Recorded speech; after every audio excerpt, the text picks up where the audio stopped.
Hello, younger old here, and welcome to my channel.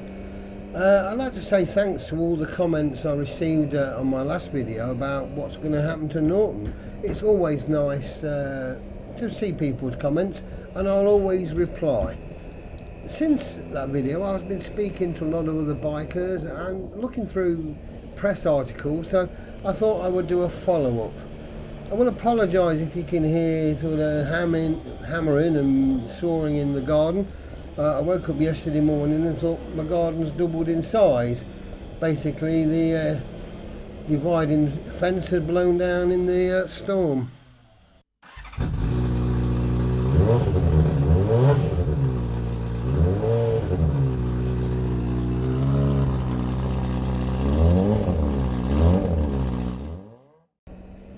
I still feel it's such a terrible shame that this iconic brand could be no more.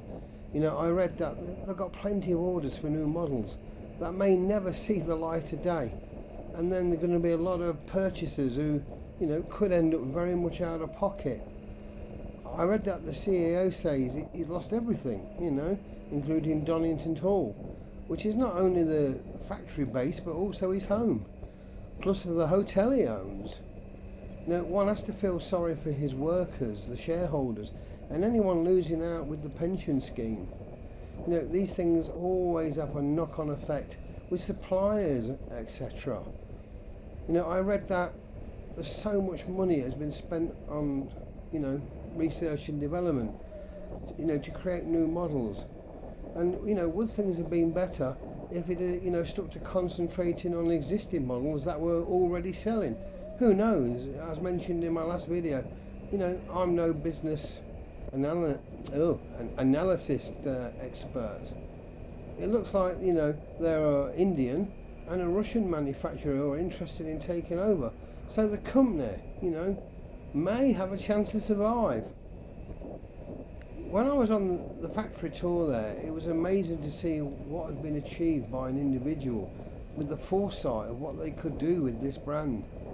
I must admit, I was a bit envious, but sadly that's not the case now. I just think it's ironic that apparently a full order book for bikes that cannot be made due to the lack of funds. I'd understand it if nobody wanted to buy the bikes and they just sat around in the showroom collecting dust, but this is just not the case. As I'm actually recording this, I've just looked at an article that BDO has taken over the Norton administration. They do say that they will take all necessary steps to ensure that all parties are supported through this process.